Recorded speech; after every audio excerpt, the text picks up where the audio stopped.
오늘의 건강 닥터 만나보도록 하겠습니다. 어깨 통증 해결사 김주연 원장 자리하셨습니다. 안녕하세요, 원장님. 네, 안녕하세요. 네, 반갑습니다. 네. 오늘도 다양한 이야기 한번 기대해 볼게요. 우리나라 성인 10명 중에 6명 이상, 그러니까 60%죠. 대략 어깨 통증을 대부분 쪽에 호소하신다고 합니다. 어깨 통증이 그런데 목 질환일 수도 있고 단순히 뭐 어깨 질환일 수도 있다고 하는데 그만큼 연결이 돼서 그런 걸까요? 어깨가 아픈 경우는 네. 목과 연관된 경우들도 상당히 있고 네. 목이 아파서 이제 병원에 갔더니 어깨 문제다라고 이렇게 얘기 듣는 경우들도 되게 많거든요. 네. 그래서 이제 우리가 병원에 갈 때 내가 아픈 게 이게 어깨 때문에 아픈 건지 네. 아니면 목 때문에 아픈 건지를 먼저 알면은 정확하게 빨리 치료를 볼 수 있지 않을까 그렇게 생각이 드는데요. 그렇겠네요. 네, 우리가 이제 어깨다라고 하면은 제가 지금 만지는 요 목부터 해서 요만큼을 이제 어깨가 아픈 거다라고 환자분들이 얘기하는 경우들이 있고요. 요거보다 약간 바깥쪽, 요 부분을 이제 아파하시는 경우들도 굉장히 많습니다. 그래서 보통 의사들이 얘기할 때 어깨 관절이 아픈 경우다라고 하면은 보통 팔을 이렇게 반대편 어깨 댔을 때 내 손이 닿는 요 정도에서 약간 바깥쪽, 요 부분이 아플 때는 우리가 어깨에 문제가 있구나 이렇게 판단을 하고요. 그리고 네. 약간 목에서 연결되는 요 승모근이라고 하는 요 라인이랑 뒤에 이제 날개뼈, 견갑골이라고 하는 뼈가 있는데 그 뒤로 이렇게 뻗쳐 내려가는 경우라고 하면 목에서 그 통증이 시작이 되는 경우들이 많습니다. 네. 그래서 그 아파하는 부위를 가지고 먼저 내가 어깨가 아픈 건지 목이 아픈지를 우리가 확인해 볼 수가 있겠고요. 예. 또 하나 이제 목이 아픈 경우는 보시는 것처럼 이제 고개를 움직일 때 통증이 생겨야 됩니다. 그러니까 고개를 젖힐 때 통증이 오히려 더 심해지고 좌우로 돌릴 때 많이 아프다. 즉 아픈 부위를 움직일 때 아프면은 그 부위가 문제가 맞겠죠. 네. 네. 반대로 이제 어깨가 아플 때는 팔을 돌릴 때, 예. 팔을 움직일 때 통증이 심해진다. 그러면은 이제 어깨 문제라고 봐야 되고요. 어깨 통증인지 목 통증인지를 감별할 수 있는 하나의 포인트가 팔을 올려보는 겁니다. 팔을 이렇게 들어 올려 보세요 했는데 이렇게 올라갈 때 그때 통증이 생기면은 이거는 이제 어깨에 문제가 있는 경우라고 보시면 될 것 같고요. 팔을 들어 올렸더니 오히려 내가 아팠던 어깨랑 등 쪽으로 불편하던 게 나아지시는 경우들이 계세요. 이제 그런 경우에는 우리가 목에서 신경이 눌려서 아픈 경우다라고 얘기를 할 수가 있는데 목에서부터 팔로 내려가는 신경이 어깨 등 뒤쪽으로 내려가는데 이 부위가 자극을 받게 되면은 팔을 이렇게 올리게 되면은 그 신경 자극이 약간 느슨해지면서 본인이 아팠던 증상이 나아집니다. 그래서 목 디스크로 병원에 오실 때는 오히려 팔을 이렇게 들고 오세요. 병원에 오시는데 나 무슨 할 얘기 있어요 하듯이 이렇게 머리 위로 네. 팔을 이렇게 들고 오십니다. 왜냐하면 팔을 내리면 너무 아프기 때문에 그렇거든요. 그래서 팔을 들어 올렸더니 아픈 게 좀 나아진다. 그러면 이거는 목에서 신경이 많이 자극이 되는 거고 움직여 보세요. 한번 들어 올려 보세요 했더니 그때 이제 어깨가 움직여지면서 통증이 유발이 된다. 그러면 이때는 어깨 문제일 가능성이 많습니다. 그래서 팔을 한번 움직여 보는 거와 네. 고개를 움직여 보는 거 가지고 내가 목 때문에 아픈 건지 어깨 때문에 아픈 건지를 먼저 확인을 할 수가 있고요. 어깨는 굉장히 운동 범위가 넓다라고도 말씀을 드렸습니다. 그래서 하루에 몇천 번씩 움직인다고 하는데요. 그래서인지 뭐 관리를 한다든지 치료를 받으면 그 순간뿐인가라는 그런 생각도 좀 드는 것 같아요. 네, 어깨는 이제 네. 말씀하신 것처럼 하루에도 3,4천 번의 움직임과 우리 몸에서 운동 범위가 가장 많습니다. 제가 지금 말씀드리면서 또 이렇게 움직일 때 어깨는 이제 일을 하게 되죠. 그렇게 이제 쓰다 보니까 좀 덜 쓰면은 덜 아픈 것도 또 사실입니다. 네. 근데 이제 덜 쓰다 보면은 또 문제가 어떤 문제가 생기냐면 어깨는 또 쉽게 굳어지게 됩니다. 굳어지게 되면서 내가 오히려 더 불편함을 호소하시는 경우들이 많은데 어깨는 기본적으로 이제 손상이 처음에 발생을 하게 되면은 염증 반응이라는 게 따라오게 됩니다. 그러니까 우리가 어디 부딪히거나 아니면 긁히거나 그러면 그 부위가 빨개지면서 굉장히 많이 아파지잖아요. 그래서 그 염증 반응이 먼저 생기게 되고 염증 반응이 생기면 우리 몸에서 그 부위를 치료하려고 하는 노력들을 하다 보니까 그 부위가 재생이 되기도 하지만 서로 엉겨붙는 유착 반응이라는 게 생기게 되고 그 유착 반응이라는 것 때문에 어깨가 쪼그라들게 됩니다. 그러면 내가 어깨가 다치기만 했는데 점점 움직임에 제한이 생기는 거죠. 내가 아프니까 또 안 움직이려고 하게 되거든요.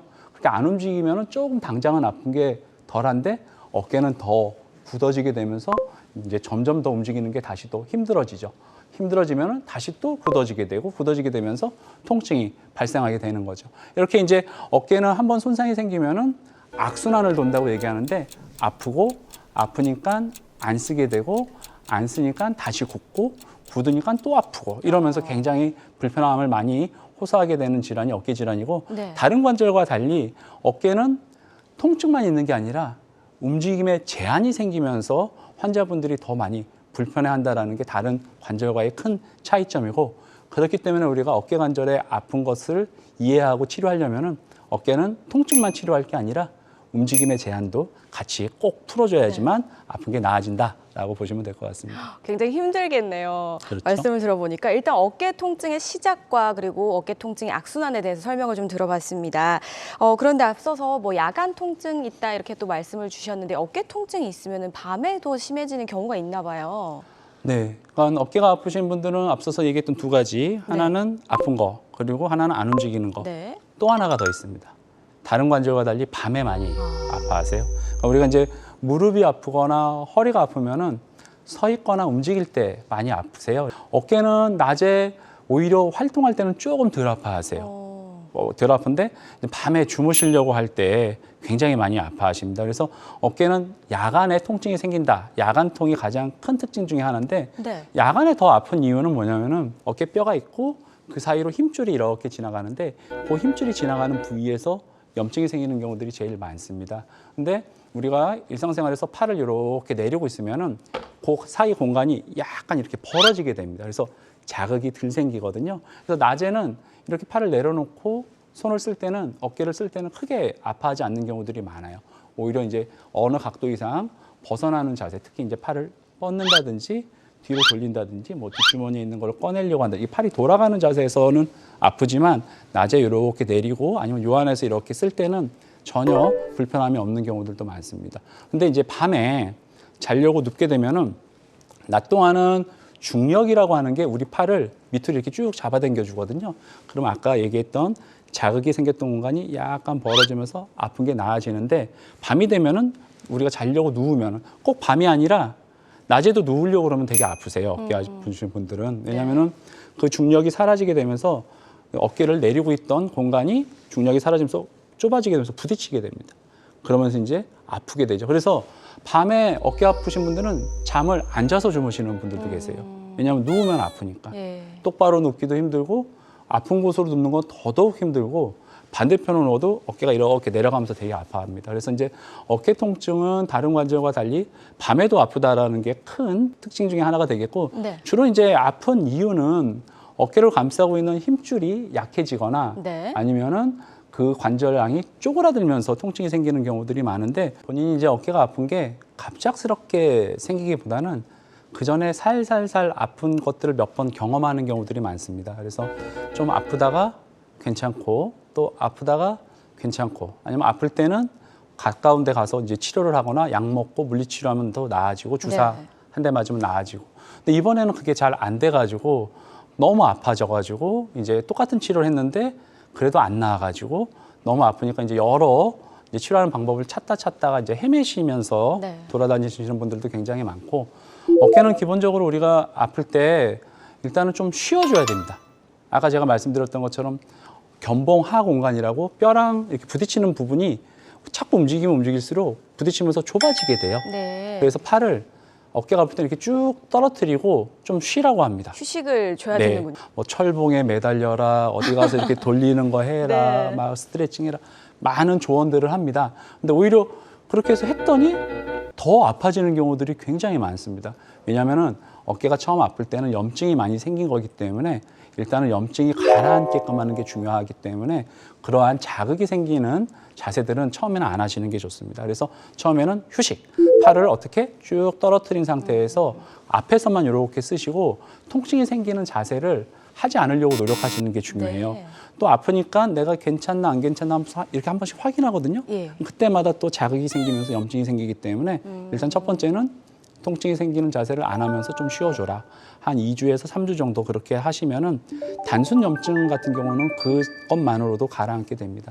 거기에 더불어서 이제 먹는 약을 좀 먹어볼 수가 있겠죠. 약을 먹으면 염증이 가라앉으면서 나아지고 그러면은 또 이번에 그 고비를 넘기실 수가 있는데 이상하게 이번에는 똑같이 치료를 했는데도 불구하고 계속해서 아픈 경우들이 있어요. 그래서 예전에는 주사 맞으면 나아지고 약 먹으면 나아지고 충격파하면 나아지고 했는데 이번에는 안 낫는 경우들이 생깁니다. 그렇다면은 어깨 안에 뭔가 염증이 좀 심해지고 경직이 심해졌다는 뜻인데 이때는 한 번쯤 정확하게 검사를 해보시는 게 좋습니다. 막상 검사를 해봤더니 힘줄이 다 뜯겨져서 아유. 오시는 경우들이 예. 또 많으세요. 그럼 힘줄이 뜯겨지면은 못 움직이는 거 아니야? 이러는데 뜯겨진 초기에는 똑같이 다 쓸 수 있습니다. 모르는군요. 네, 모르고 오히려 뜯겨지면은 아픈 게 덜 하세요. 그래서 아픈 게 좀 나아지니까 네. 아, 나 이거 괜찮은 거 아닌가 이러고 오히려 더 어깨를 더 쓰게 되는 경우들이 많은데 그러다가 몇 개월이 지나면 그 찢어진 부위가 더 벌어지면서 걷잡을 수 없이 어깨가 좀 안 좋아집니다. 검사는 기본적으로 뭐 엑스레이, 초음파 같은 검사를 기본적으로 하는데 엑스레이는 뼈를 보는 거고 초음파는 안에 낮은 깊이까지 우리가 힘줄의 손상을 확인할 수가 있기 때문에 그렇게 해서 다행히 힘줄이 완전 파열이 아니다 그러면 우리가 어깨에 비수술 치료라는 걸 먼저 합니다. 네. 힘줄이 약해지면은 약해진 부위를 회복시켜주는 치료, 우리가 증식 치료라고 얘기를 하고요. 예. 굳어진 게 있으면 굳어진 걸 풀어주는 치료, 그걸 IMS 치료라고 하는데 두 가지 치료를 한꺼번에 하는 방법이 핌스 치료라고 네. 보시면 될 것 같고요.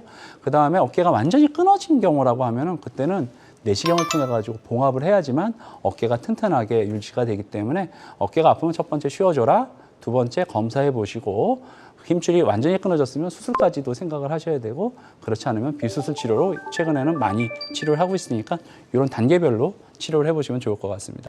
네, 우리가 이제 어깨를 치료할 때 방금 전에 말씀드렸던 핌스 치료라고 하는 네. 방법이 있는데 그 방법은 어깨 힘줄이 약해진 부위를 회복시켜주는 프롤로 증식 치료라고 하는 방법이 있는데 약해진 힘줄을 그대로 방치하게 되면 그 부위가 계속 망가지거든요. 그 부위에 작은 용액을 주사로 예. 투입합니다. 그러면 약해진 부위가 회복이 되면서 이제 어깨를 튼튼하게 만들어주고 어깨는 아픈 것뿐만이 아니라 굳어진 게 또 문제라고 말씀드렸잖아요. 굳어진 부위에 플런저라고 하는 전용 바늘이 있습니다. 그것을 이용해 가지고 근육의 긴장을 풀어주고 구축을 풀어주게 되는데 이 치료들이 뭐 절개를 하거나 아니면 뭐 전신 마취를 한다든지 아니면 뭐 안에 뭐 출혈이 난다든지 이런 이제 치료가 아니라 전용 바늘이랑 주사를 이용해 가지고 치료를 하는데 약해진 힘줄을 이제 초음파를 보면서 찾아서 그 부위에 작은 용액을 투여합니다. 힘줄이 약해진 부위가 회복이 되면서 어깨가 아팠던 게 나아지게 되고 석회 같은 게 있으면 그것도 우리가 깨 부술 수가 있습니다. 오십견이 생기면 관절낭이 쪼그라들면서 아픈데 그 부위에 약을 넣어서 쪼그라들었던 부위를 넓혀주게 되면 어깨가 뻣뻣하게 안 움직였던 부위가 잘 움직일 수가 있죠. 어깨의 근육이 긴장이 되면 팔을 올리기가 힘들어지는데 긴장된 부위를 찾아서 한 6군데에서 7군데 되는 근육을 하나씩 특수 플런저라고 하는 바늘을 이용해서 풀어주게 됩니다. 그러면 시술 전에는 안 올라가고 올라갈 때마다 아팠던 증상이 시술이 끝나자마자 바로 잘 올라가면서 아프지 않는 것을 환자분께서 경험하실 수가 있고요. 부분 마취, 수면 유도하에 간단하게 시행을 할 수가 있고 또 수술을 하게 되면은 보조기를 한 달 정도 차야 되고 일상적인 생활에 제한이 많거든요. 근데 이 핌스 치료라고 하는 거는 그 부위를 풀어주고 나서 바로 일상적인 생활을 할 수가 있습니다. 그러니까 내가 오늘까지 이 일을 하다가 병원에 와서 아프니까 치료받고 내일부터 원래 하던 일을 또 똑같이 하실 수가 있습니다. 그 정도로 이제 일상적인 생활에 지장을 초래하지 않고 특별한 재활 기간이 필요하지 않기 때문에 내가 어깨가 아프고 굳어져가지고 밤에까지 아프다 그러면은 한 번쯤은 검사를 통해서 어깨 힘줄 손상을 확인하고 이 부위가 끊어진 게 아니다. 그러니까 끊어졌을 때는 저도 수술을 해드려요. 아무 고민하지 말고 저는 수술하라고 얘기하는데 끊어진 게 아니면 그때 더 환자분이 아프고 더 힘들어하거든요. 이때는 핌스 치료가 좋은 치료 방법이 될 수가 있으니까 어깨가 아프시면 이런 내용들 참고하셔서 치료받으시면 좋지 않겠나 생각이 듭니다.